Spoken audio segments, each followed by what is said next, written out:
Hey everybody, how you doing? Tonight is our final episode for season 3. Our guest for tonight is a very special one.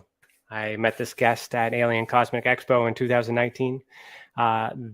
This one, the one I actually wasn't welcomed at. So there's been many private talks and even remote viewing session. Like this was a really good experience back then. And Tessa was just an idea.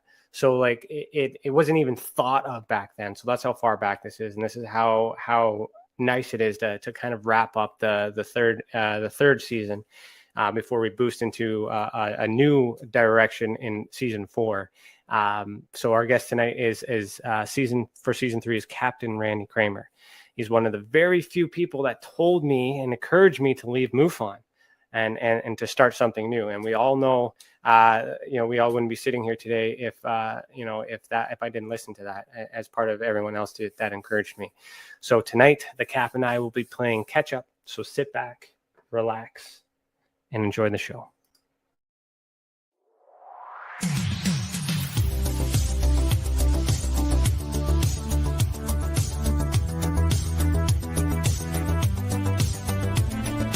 This is Lady Anne, owner of KPNL Radio and hostess of the Caravan Library of Lore, and I support Tessa. As an experiencer myself, I have filed my own reports with them, and the professionalism and heart they have shown my case goes above and beyond. If you have had an experience, I cannot recommend Tessa enough. Hi, this is Ernie Hudson, Winston Zedmore from Ghostbusters. I want to let you know that Brian Stacy, he's created the Experiencer Support Association, TESA. You can check them out at www.tesacan.org. Now, they investigate paranormal, UFO, and provide support to experiencers.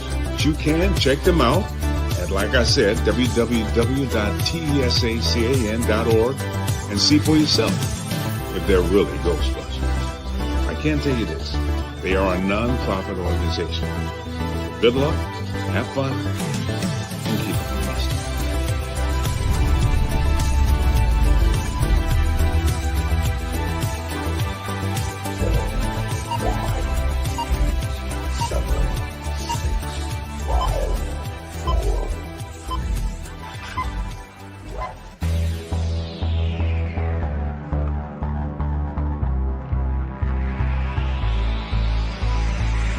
Good evening. You are listening to Beyond the Tinfoil Hat, a podcast by the Experiencer Support Association.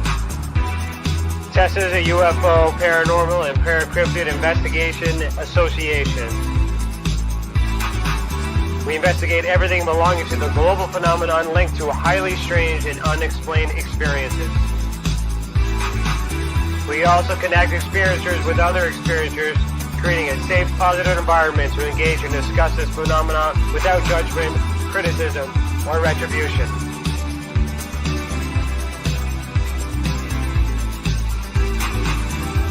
From the land of the white rolling sands on the southeasterly tip of Georgian Bay, to all of you listening around the world, as we simulcast live on KPNL Radio, we salute you. If you want to go back and listen to our previous episodes, go to youtube.com/the Experiencer Support Association. Do us a favor and hit that subscribe button and ring that bell to be instantly notified when we are live, not only for these episodes, but every single element Tessa has to offer. On our website, tessacan.org, we have something for everyone.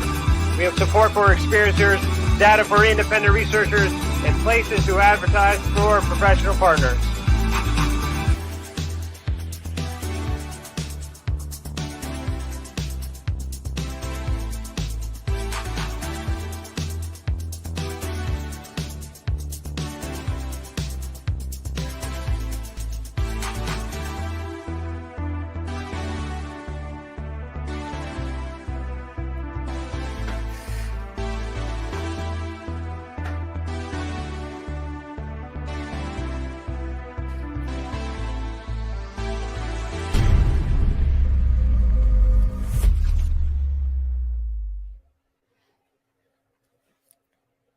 Hello, everybody. Today is Thursday, November 25th, and I, Ryan Stacy, am your host this evening. I'm a licensed private investigator, citizen journalist, and the director of investigations for the Experiencers Support Association.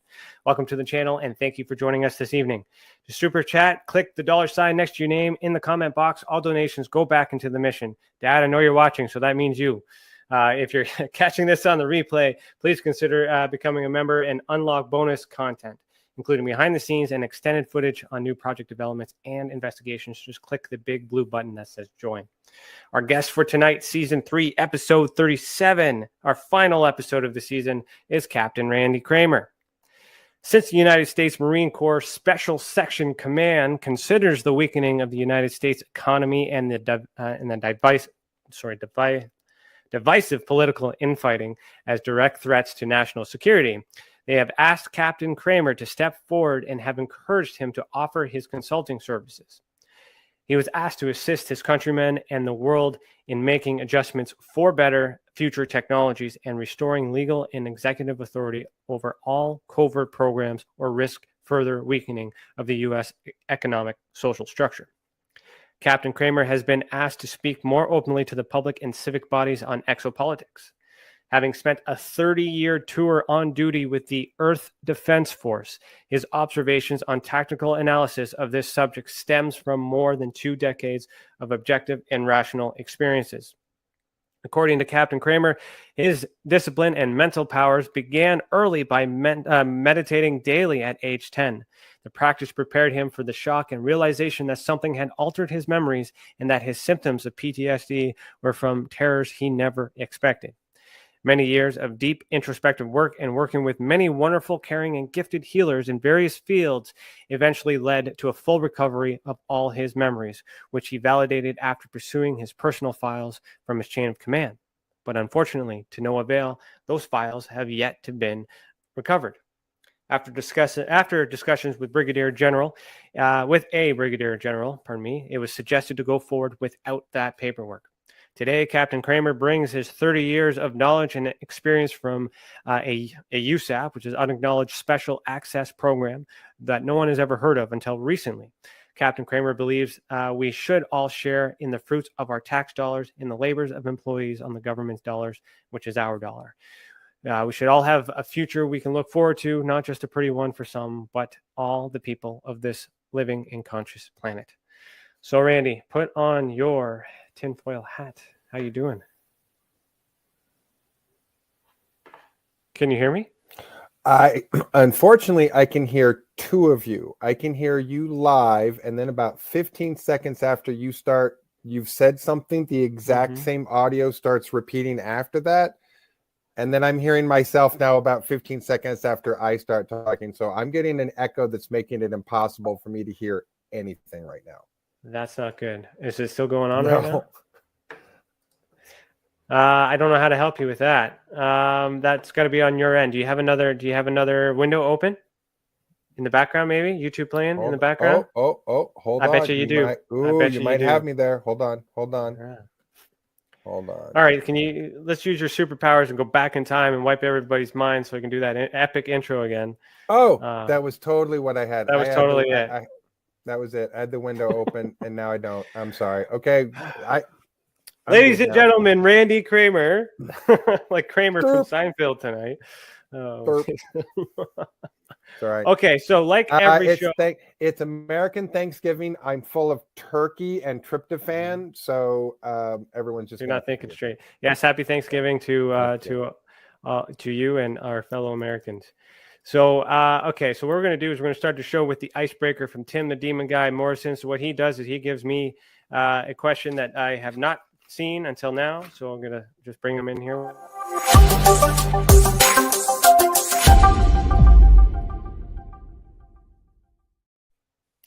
All right, so you can find Tim the Demon Guy Morrison on Facebook as well as Twitter.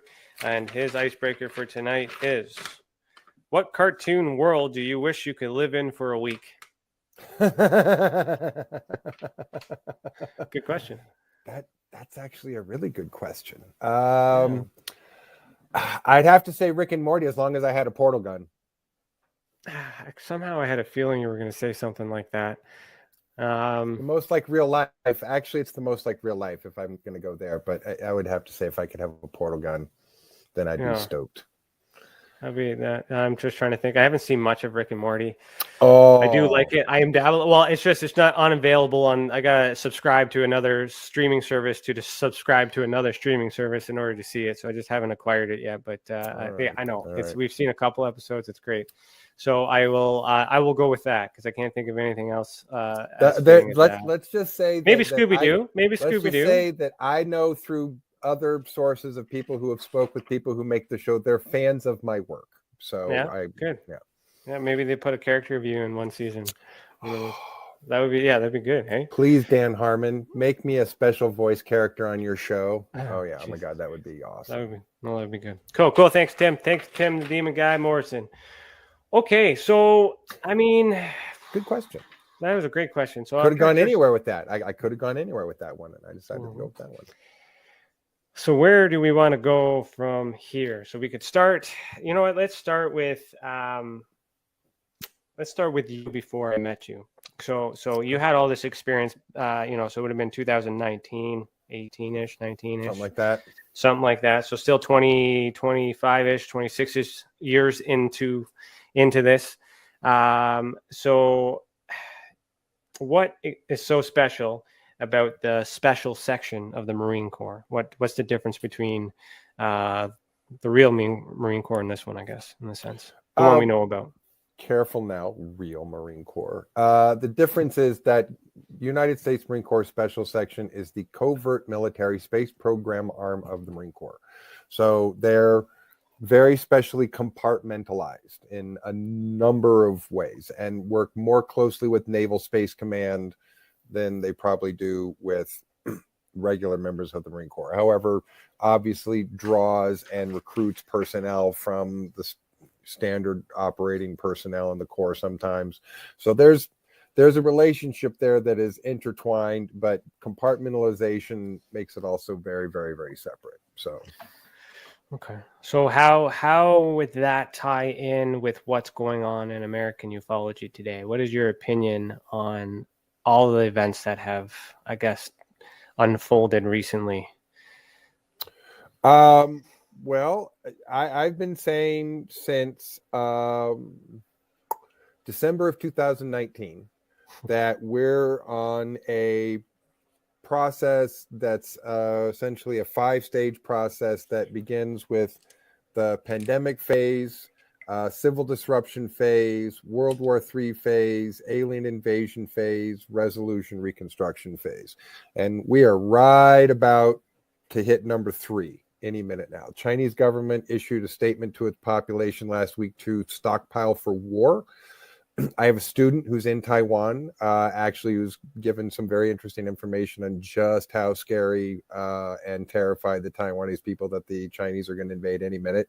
And that will start the World War III phase. And then we'll be right on the heels of the alien invasion phase. So I think everything is mental, psychological, emotional preparation for what will be a sudden, shocking event in which the entire planet will be brought into disclosure through a shocking invasion event. So interesting enough. So like that's when we met. Like your lecture, you gave a speech that wasn't on the docket, so you weren't supposed to, or not saying you weren't supposed to, it just wasn't in the itinerary. And there was a lot of flack from MUFON about that, but I enjoyed it. That's because they asked me what I was going to talk about, and I was like, I don't know. And they're like, okay. And then when I get there, I'm like, I'm going to talk about this. I'm like, okay. And nothing anybody could do about it. So I did that on purpose. I knew that if I said ahead time, people would get itchy about it. So yeah. So just to give you a background, like at this time, I'm about to leave MUFON. I'm trying to figure all this other stuff out. I'm helping MUFON. Actually, no, I just crashed that. I wasn't supposed to be there. I'm trying to go around and reestablish my credibility at that point. Met you, and then we kind of had a conversation or two after that. But then I remember particularly that you had said that within 6 to 18 months, there was going to be some sort of a, fake alien invasion. And then within 6 to 18 months, the pandemic happened. Mm-hmm. So it was odd for me not knowing anything else other than that piece of information, but remembering that lecture, remembering you saying that, and then having these events. And I've been talking about you in many other episodes about that event. And so now here we are here. And so how did you know that it was going to happen? Let's get into that. So super easy. Barely an inconvenience. I had intel from our intelligence agents, our intelligence officers that told me that month. They were saying, here's where we're at. This is the plan. 1, 2, 3, 4, 5. So it's not because I had amazing psionic superpowers. Our intelligence officers told me that was what the plan was, with about another half a dozen sort of subplot things that would come along the way. I will just say this: so far they've been right 8 out of 8 times. So we're only waiting for like 2 more to like come to pass or not come to pass to see whether they're batting a full 1,000 or not. But yeah, so far they've been dead on the money every single dang time. So when you say they, who are they, and how do they get this message before they send it to you to convey? We're talking about did? United States Marine Corps Special Section intelligence agents, intelligence officers who gather, collate, process, disseminate that information to officers in the field. So when they decide that they need to disseminate some information to me, then they disseminate the information to me. So that was basically, people were starting to ask me about the epidemic/pandemic at that point, which was just an epidemic still, and asking me what was going on. And I was like, I don't know, let me ask. And so I asked, and they were like, well, this is phase 1, this phase 2, phase 3 thing. Gave me the whole thing and said, want me to tell people that? And they were like, yeah, tell people that. And I'm like, okay. So that's what I've been doing.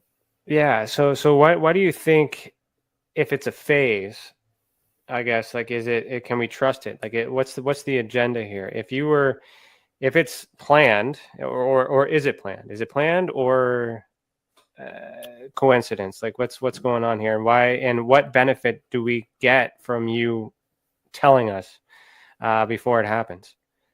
Well, I'll answer the second part first, which is you get to be prepared and less shocked so nobody poops their pants, because some people will literally shit their pants because it will be that shocking. Some people will have a stroke in the middle of the street and hit the ground and die, from the shock value. Not a lot of people, but there are some people who will literally like have physical shock symptoms that are unlike anything they've ever had. If I said something months or a year and a half or 2 years before, then what happens, you go, oh, that one guy did say this is going to happen. And then all of a sudden it's less shocking and it's more accepting. So a little bit of warning ahead of time is mostly just gives people some psychological, emotional, like, to resiliency. Put a little spin on that, me being one guy witness to that did maybe help, but it also created a panic when it started happening, because it was like, that fucking guy, you remember that guy? The guy said this, the guy did that. Like, oh my God, what's going on? So like it's like, and I've been there. I've been up and down all over the place, been talking about it too. And that's why I'm so happy to be like live having this conversation after all this stuff, because there's the science. There's something that at that time, no one could have known whether you were telling the truth. Yeah, and I'm just being witness to hearing it. That's all I can say. Yeah. That could be one hell of a coincidence, but the 6 to 18 months, the timeline was bang on. Yeah. That's the one thing that I will not discard as circumstantial evidence. That was your timing was perfect. Well, if that was a premonition. Well, no, not a premonition. It's people who were charting just inevitable things that are going to happen. So, and I've always said with timeline, I've said, look, this is an event-driven series of scenarios, not date-driven. So if I give a time frame, super loose, it's super vague, because it's really about when do we get through to each next event, and there's gray area and wiggle room based on all of that. And there was a bit of a delay that probably delayed about 6 months this year. Some Galactic Senate subcommittee wanted to come and ask a bunch of questions, and that kind of put things on hold maybe for 4 or 5, 6 months. So, but I think we're pretty much back on track at this point to whatever the regular event's supposed to be. Now, to answer the first part of the question, this is the hard part. Yeah. For people to really necessarily wrap their head around, because it's not simple. There's no simple answer to how this works. It's not a false flag. That's not what this is. Doesn't necessarily mean that it's an actual, for real, legit, no other possible questions need to be asked, just straight up invasion. That's not the answer either. It's neither of those things. Something that's a little bit different. We have let's just say a window of opportunity in which someone has been invited to be the bad guy. And they're like, yeah, totally. We'll totally be the bad guy. Sweet. No problem. But let's just say that whatever the plan is less important than understanding and knowing that there's a backstab coming. As far as internally, this is really an internal issue. And it's, I know some people don't like it when I say this outright, or I might get in a teeny bit of trouble if I say this outright, but I'm just going to say it outright. Everybody knows that the Schwabenlanders are going to try and maneuver a backstab maneuver in this so that they can take over the world and establish Fourth Reich and all their stupid Nazi bullshit because they're stupid fucking Nazis, right? That's a duh. Everybody knows that. So what the question now is, what plan, counter plan, counter plan, counter plan is in play here? How many levels of contrivance, are we going to move through here before we really end up with whatever's actually happening? That's not a simple answer. That's a really deliberately muddy, complicated answer, because the people who are going into this want a very muddy, confused scenario. So people can take out of what they want. I know they will. I know people come say, well, you said this. And I'm like, no, that's actually not what I said. What I said was, so even though I'm explaining that the best I can, people are going to take what they want out of that and say, well, it's a false flag. It's a real invasion. It's their holograms, whatever. I kind of feel like this. If you're dumb enough to think that a giant insect running down the street is a hologram, please, please, please, please go give it a hug and a kiss.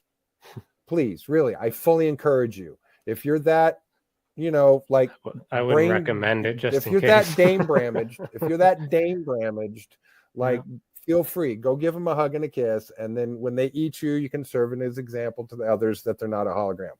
So, and the amount of propaganda and confusion that's being fed into the community right now is absolute, up to here. I would say that 90%, maybe more, of the quote unquote, information floating around the community on who's who, what's happening, who's going to do what, who's going to intervene, who's not, who's going to do this, who's in charge, who's really in charge, who's not in charge, who's going to be in favor of this person and who's behind this person. It's all bullshit. It's 99, almost somewhere between 90 and 95% psychological operation, mostly from the Russians and the Chinese, to divide and conquer Western civilization and the Western powers. So that's a whole nother political conversation, social sort of political conversation, that anybody who thinks that us fighting amongst ourselves does anything other than embolden China, Russia, Iran, and other countries who see us as weak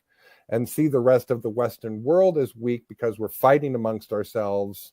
People who don't understand that need to think about it, that the more we fight amongst ourselves, the weaker it makes us and the easier it makes for the Chinese to take Taiwan and Russia to take Ukraine and attack Alaska and Iran to attack Israel, and us to be able to do nothing about it because we're too busy fighting amongst ourselves, fighting a civil war.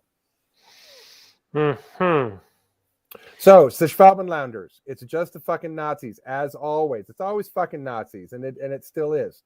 So as whatever we know about that, because I'm telling you what we know, none of that's going to matter. Like none of what we know matters. It's all going to happen. And then someone's going to stab someone in the back who's going to stab someone else. And it's going to be a clusterfuck. And then when the smoke clears, hopefully not too many people will be dead. That's really, really what we're hoping for, is minimum losses and minimum casualties at this point. So, okay, let's take a step back because I want to break that down a bit. But there's two questions that Chantel you were putting up for me. Let me go with Hairless first. Randy, how does the current woke mob agenda infecting society fit into these events? That's political psychological operation for you to phrase it that way or frame it that way. People who think it's about sides, people who think that one side is somehow self-righteous and correct and truthful, and the other side is completely confused and satanic and demonic, that is all bullshit. It is all complete and total bullshit.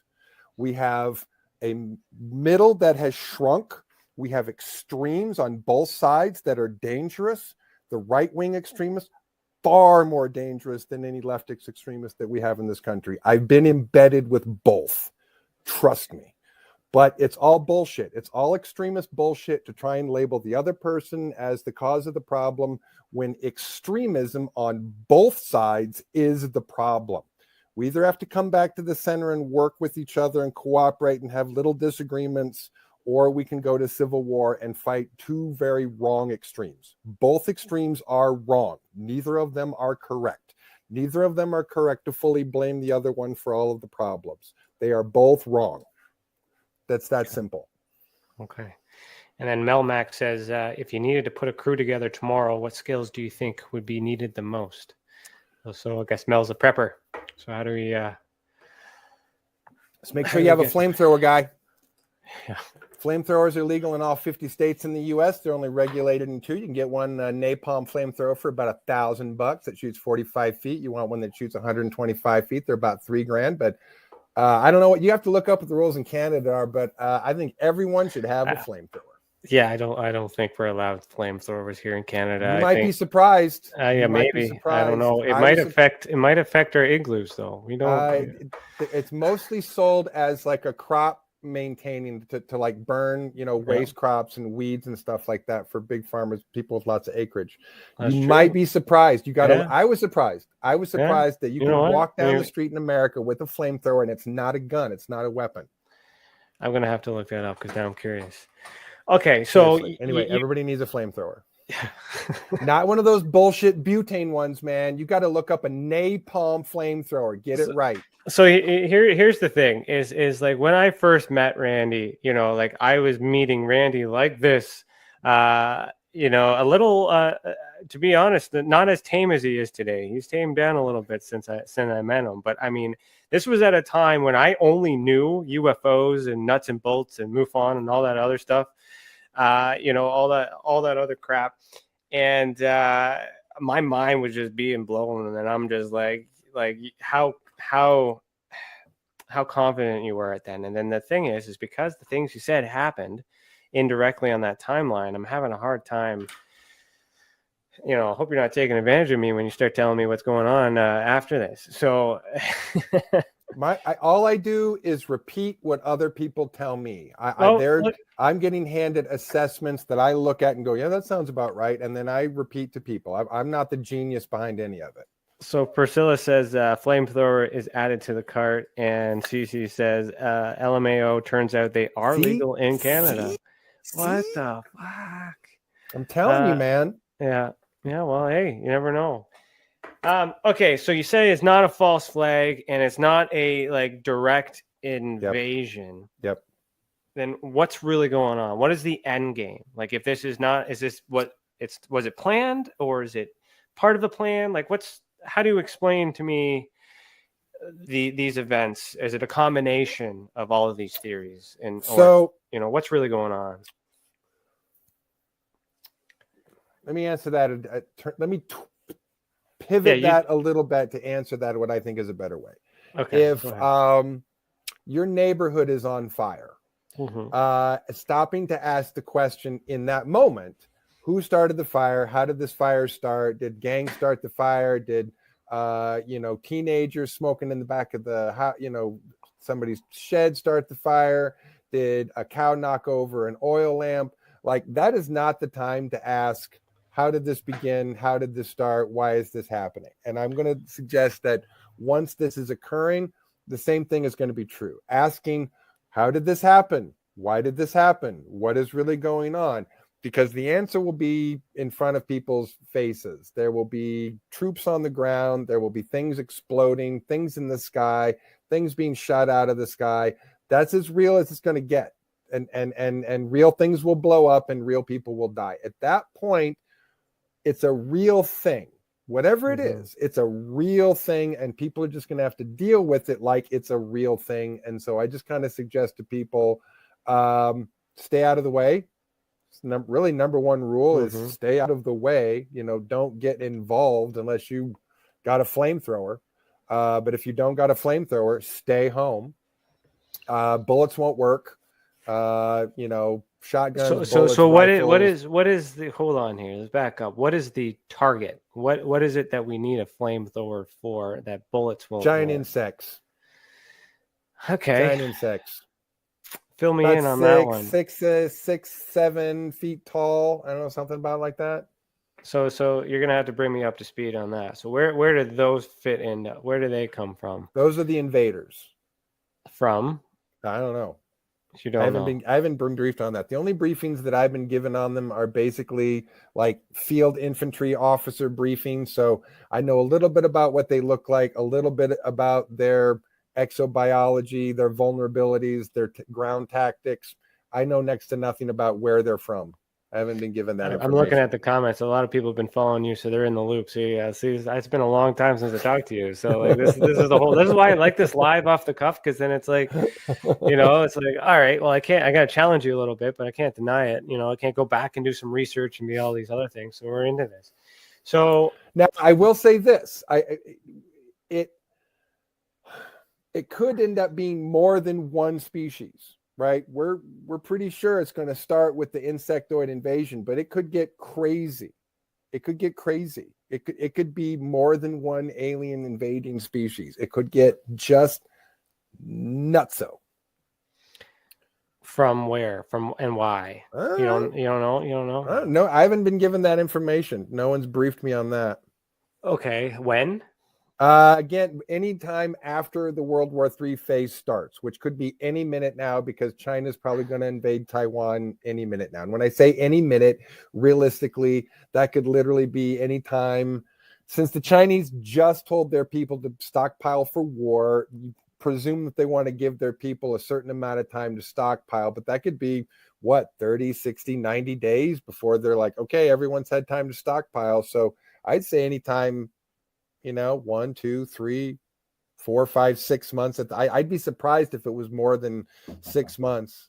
I'd be surprised if it drags past 3 or 4, but we could be looking at 1 to 6 months. All right, there's another timeline. I'm writing that down. You were right on the first one. Let's see if you're right on this one. Yeah.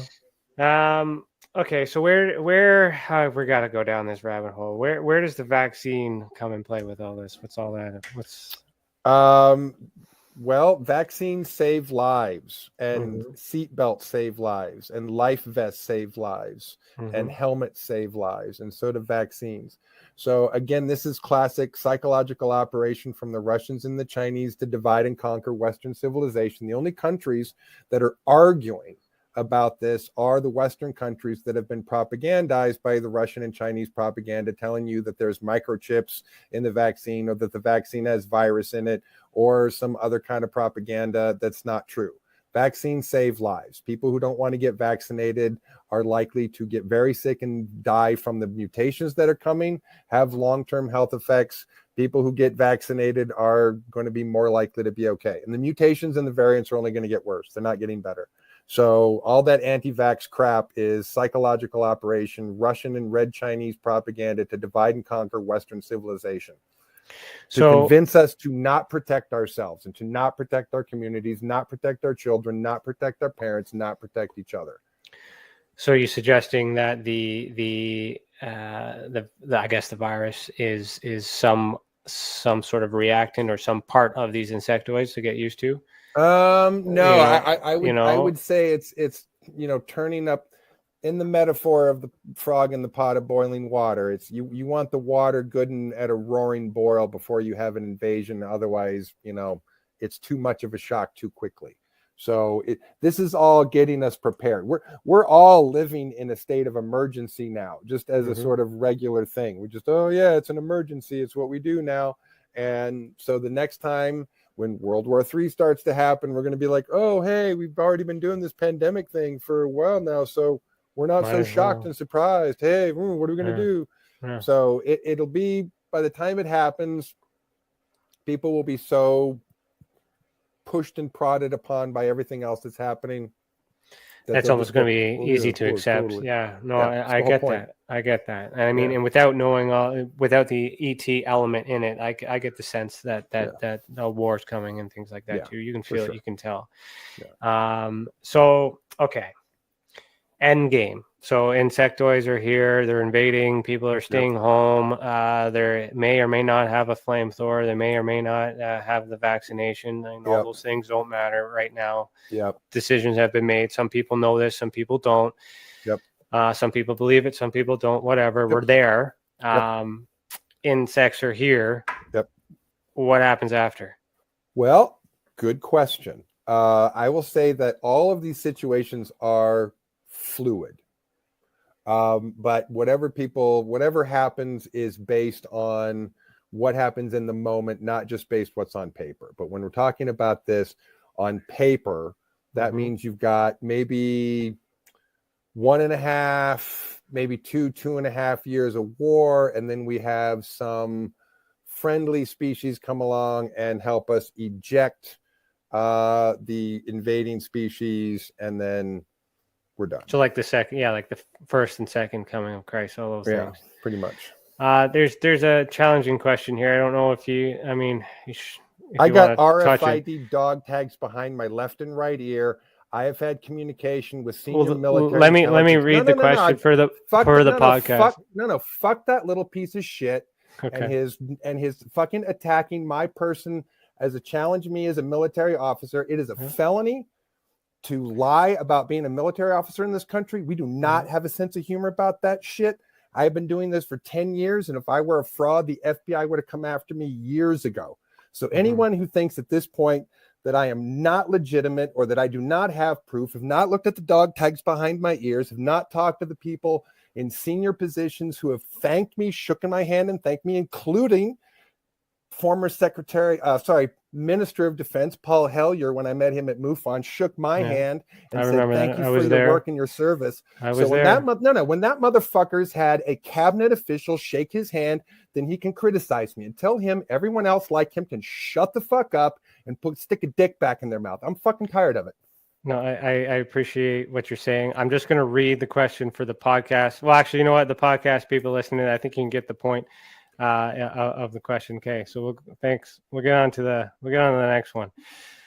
So I mean, and those are challenging too. Like, I mean, why? Let's talk about that. Like, I understand your emotion, I understand your defense. Oh, I'm just sick and tired of it. I know, I get it, but you don't because it only comes from this tiny number of people. I get very few bits of hate mail. I get very few complaints. Very few people attacking me on that. And the truth is, well, you're not the fucking suck a dick. They don't fucking mean anything. Okay, let's just hold on. Let's just break it down. Like, I mean, I get where I get it. And if somebody were to do that to me, I would get explosive about it too. And I'll tell you what, any of those motherfuckers want to come to me in person at a conference and challenge me, they'll get a bloody fucking nose. I'll pop them right in the face if they say that to my face. Yeah, I remember you. Don't you worry, sir. But what I'm trying to say is it's hard to a lot of people go through that. Let's talk about the phenomenon of assuming that people don't have what they have. Just because you haven't showed it, haven't produced it, say it doesn't necessarily mean that you don't have it, but you're not entitled to do so. Not to anybody other than the FBI, the Marine Corps, the NSA, or another government or law enforcement agency who doesn't talk to me, so I'm not worried about that. I am not obligated to answer to any citizen for any reason for that. Well, exactly, and it helps, but what does it actually help? So it just verifies for that individual, and then whether or not they accept it or not, it's really hard It's really, you know, they obviously want more, and we'll go from there. Now, I'm just talking in general. So, I mean, that need to verify the source, that comes from something else entirely internally. So if we were to, like, I mean, Stephen Greer gets attacked left, right, and center. Some people like him, some people don't like him. You know, Lou Elizondo, you know, some people like him, some people don't like him, and I want to get to him in a minute. Priscilla asked, what would I do if someone asked me to prove that I served? And I'd probably react similar to Randy, be like, I'll show you what I learned, come a little closer. You know, we learn how to fight, so like I'll show you. I aced the polygraph. Anyone who doesn't understand how polygraphs work, like, can stuff it up their butt, but I aced the polygraph, which means, you know, I am telling the truth. I am not lying because I aced the polygraph. And I get it. I believe you. I don't need to see it. I don't need to feel it. I don't need that. Like, I mean, it doesn't solve anything. And what I'm focusing on right now is trying to understand why that need is important. Even if these things are true, like you mentioned before, the things are happening. So the things with or without these credentials, let's just benefit of the doubt here. You made a prediction, or you said something that ended up happening when it was supposed to happen when you said it. So I can't testify to everything that everyone has said, but I can at least say live on this that I can confirm with my own ears, my own experience, that something happened after you said it. And I'm not. I mean, so at that point, for me, it doesn't matter if you're in the Marines or not. You're right, and that's the concerning part. So let's okay. So let's just I remember this is when we have to crack open the beers. This is when we were drinking last time when this happened. You know, and then so yes, I remember Paul Hellyer. Let's go back to that. I'll give you some reinforcement. I was there. I seen them. I met Paul Hellyer. God rest his soul. Oh, he passed away this year. Yeah, rest his soul. like, I mean, it was the people, like, you have a lot of fans. We have a lot of supporters. This is a lot of controversial stuff. Whether or not we can prove you have credentials or not, we still can't prove about the insectoids, and they're willing to believe that too.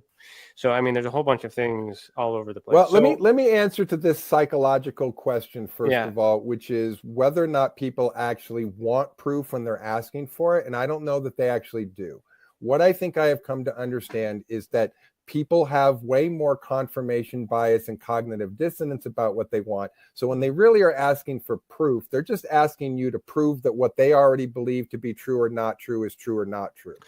Or they will believe what they want to believe, not believe what they don't want to believe. And often evidence or proof really only affects a tiny number of critical thinkers, which in my experience is a tiny percentage of this community of people who are critical thinkers. Most of the people in the community are believers or disbelievers of one thing or another. So I actually think, as much as I believe in critical thinking and think we should be about critical thinking, sadly, the truth is most of the people who are out there are not critical thinkers, and they're not asking questions because they want proof. They are asking questions because they want someone to confirm what they already believe to be true. So I get that. And Stephen, I see the rest of your comments. So I'm gonna say something to that effect, but I'm gonna frame it a little bit differently, and hopefully this goes a little bit better, because I want to give you the opportunity to ask your questions and fair, but I don't want to I want to give Randy the opportunity to not be victimized if this is something that he's been a subject to for a long time. He is an experiencer as well. I mean, this is, you know, there's that element. So, I mean, I get where you're coming from. It's here. I'm not entertaining it, not because it's just because I just want to control the conversation a little bit better here. Oh, sure. So if we talk about Lou Elizondo, for an example, okay, sure. I want to frame this a little bit, but I need to know your opinion on him and the things he's done and where he's at right now. So give me up to speed with your opinion on Lou and what he's sure. I know very little about him other than what I've seen in the public sphere, what I've seen a couple of interviews that he's done with some folks in which I felt the answers to the questions that he gave were good answers. The information that he provided to the people asking questions was good, and in some cases he provided what was even more necessary, unsolicited answers to question than what was being asked to him. So what I have seen of him being interviewed, he does a pretty good job of a guy being interviewed for whatever information he's supposed to be disseminating. Beyond that, I know nothing about his background. I know nothing about his record. I haven't bothered to ask anybody any questions because, to be honest, it doesn't matter to me. And whatever his job is and whatever he's doing and whatever information that he has leaked out, brought forward, to be honest, it doesn't matter to me whether he served, where he did what job he said he did, or whether he's, from a different department and they want to say, no, say he did this or say he did that. None of that matters to me because so that's where I was kind of leading. I don't think into. that affects the credibility of the information. I think the information is sort of stands in its own credibility. But beyond that, I don't know anything about him. So I really wouldn't know how to say he's a great guy or he's a terrible person. So what I was going to kind of frame into is that he's a guy that had credentials challenged, and then he hasn't provided everything that's been asked for, but he happened to get something to reinforce and put him in place to certain areas within the task force he claims to be a part of. So there's some evidence of his existence in that, but not everything you need. Now, without that evidence, some people still believe him. So that's kind of where I'm framing on, is just to use him as another example who may or may not be in the military, is putting out a message, may have been told in the same way in a different department for a different reason because of this plan. That element doesn't matter unless you're not telling the truth. And that would be important to use as evidence to support that, but unfortunately, we can't disprove you either or him until we get confirmation, until we get disclosure. So there's a lot of this emotion and this strength and all this anger and stuff that's coming through in this high school drama, which I'm involved in too, because I see it and I'm trying to help, and I'm hoping I'm mediating right now because I'm talking to Stephen as well, to say that like we got to focus on the facts, we got to focus on the events, and we got to think about the future. So whether or not we get invaded by aliens or insectoids or anything like that in the future, okay, that's yet to be proven. That's something that very well could be happened. It's very specific. So let's talk about the idea of an invasion by aliens. So at the expo, another thing that you had said is that it was going to be a fake alien invasion. So which has anything changed? Yeah, no. This is one of those. No. That's a fair question, fair thing to point out that I said that, and what I've had to revise and say. Look, at that time, I was instructed to say it that way. We are now at the point where I can say, not really fake. That's really not the answer that we want to give. That was more of a let's not panic about this way of saying it as we're kind of farther away to the lead up. As we got to a closer point, my brigadier and I continued to have conversation about this, and I was like, look, I'm feeling kind of bad that we're framing this in a way that's not completely accurate. And he's like, oh yeah, he's like, change that. He's like, that was sort of the early soft way that we wanted to say this. And now we're choosing to be more clear about the information as we have it. And people can just have to understand that as a PR officer, my job is to disseminate information in classified and declassified talking points that I'm allowed to talk about certain events with. So that was what was given to me as far as here's what we have to say, here's how we have to frame it. And I had to go, all right, I guess we'll just correct that later. And so now we're at the point where we get to correct that part and say, it's not fake. There may be some orchestration. I got to use air quotes there, but it's just more complicated than that. It's just a much, much more complicated scenario. And I think when it's happening, it's going to be as real as anything needs to be, and people don't need to worry about asking themselves those questions. They just need to deal with what's happening, because none of those answers to those questions ultimately matter. They just don't. Well, and lots have changed. That's the other thing too. Like, I mean, I totally understand that. So even if the prime directive at that time, or the, and I'm not using that in the right context, but like the initial task that you completed as it was given to you, things change, the world changes, and then information changes, and then that's another issue with this information thing over years and things like that. How I might piss somebody off one day in the future, and then they might go back to a video that I've done and said, back in such and such time you said this, and then you didn't do this, and blah blah blah, and that could be a shitstorm one day. But I acknowledge the intent and the time that was spent in order to associate all those facts, but there's pain in that. There's so the root of it all is people are afraid of this being possible. People are digging into finding holes in that, so they don't believe that it's true. I mean, there's the reason for it. That's how I look at it. Like, I understand everyone's position. I understand yours and everyone, like all this other stuff, but none of it is closer to the truth until it happens. Yeah. And that's why this whole thing is a mess. And the association that we created, and that was just based off your idea of do your own MUFON. Well, I did my own MUFON and then some.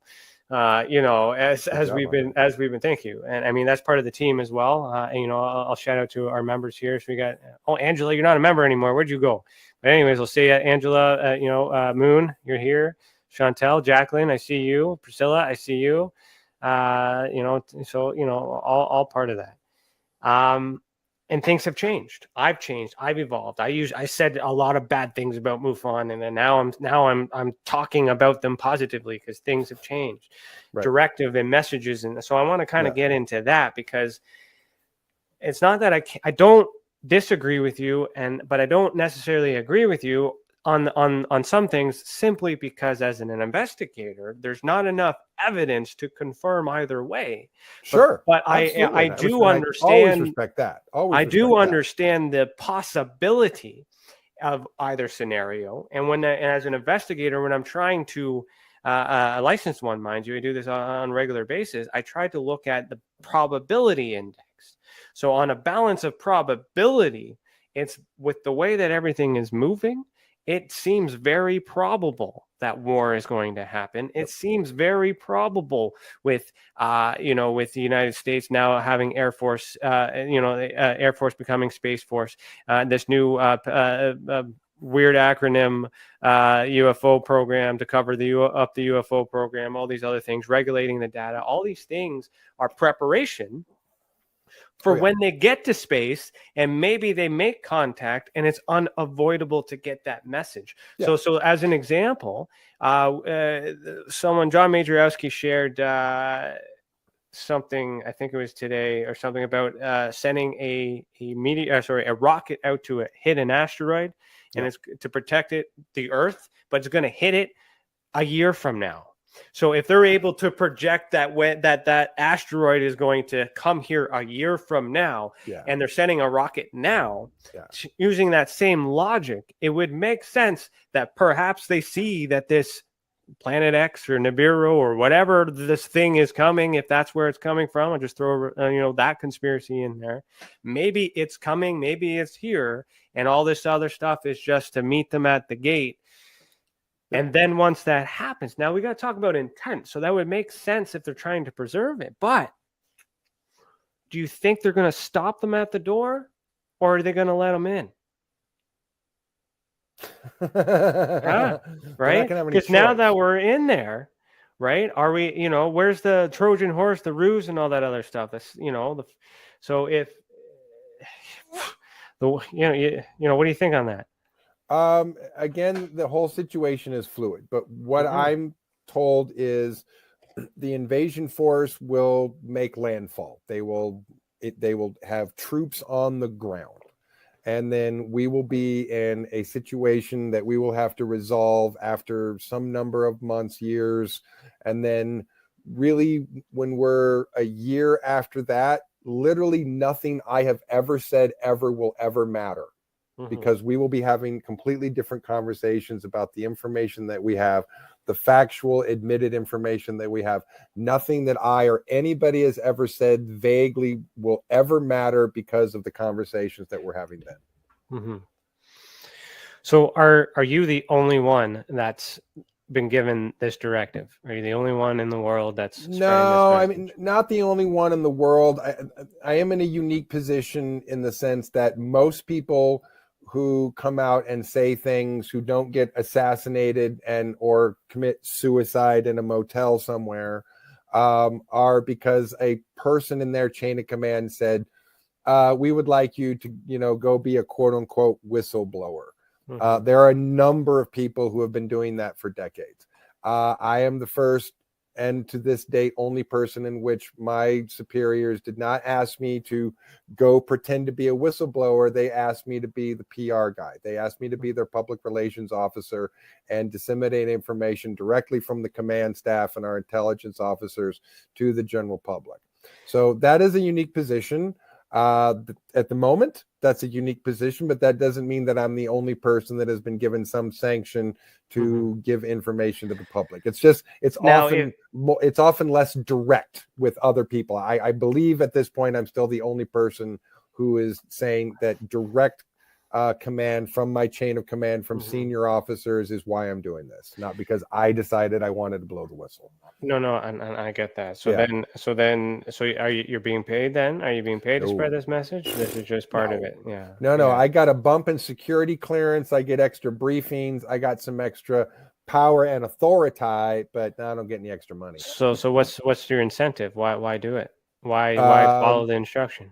Because I'm a Marine and a soldier and I do what I'm told, which I was asked, but really it's the kind of ask where someone's really like, hey, we're asking you to do this thing and take this responsibility. Do you mind? And as a soldier, you don't go, what? I don't do responsibility. No, I was like, yeah, of course I'll do it because that's the most responsible thing I can do. Well, what if you didn't? What would happen? Just they would have picked somebody else. They would have picked someone else for it. There was a short list of officers that they were going down, and so I was not the only one on that list. So if I had not wanted to put my name on the list, then it would have been somebody else.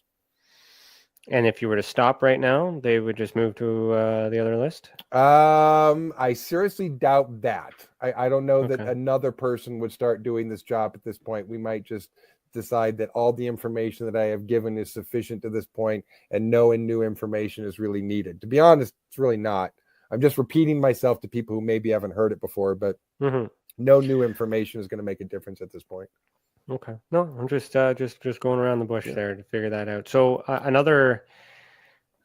so let's get into the hive, I guess, the hive consciousness, and that's another thing too. So I did participate in a remote viewing session that Randy actually invited me to, and me and my wife actually, and I still thank you to this day for not charging us for that. That was a nice invitation to that, and because I was that guy at the beginning saying I need to see it, man, I need to prove it, I need to know that this stuff works. And as an investigator, and I subject myself to these things, not to believe one way or another, just to understand perspective. And so I participated in your remote viewing lesson. It was a 4-hour lesson.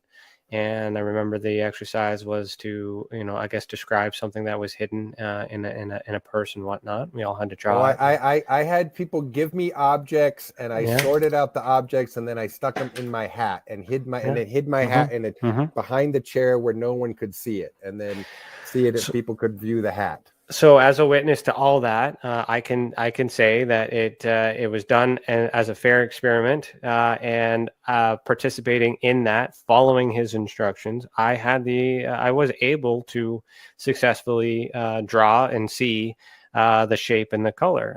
And it was do you remember what it was? I remember there were 5 objects, and I can't remember what one you had. There was so I remember the pen. It was a blue pen. You got the pen. Okay. And then there was a lighter and then lipstick and a whole bunch of other things too. So for me, it was just like, okay, so whether or not the story and all these other things, that doesn't matter, because you taught something, you gave instructions, you led me introduced me to remote viewing, to consciousness. And as a male, that was easier for me to get into. Whereas with hypnosis and stuff, it's more soft and soothing. I end up falling asleep because it's just the kind of type of environment, but I was able to engage in it. So what I want to frame into, because we're going to a commercial break, just a quick 5-minute commercial break, is I want to talk about the teaching. I want to talk about, because you have this information. Oh yeah. But you're not just spreading it. You're doing something with it. Oh yeah. You're teaching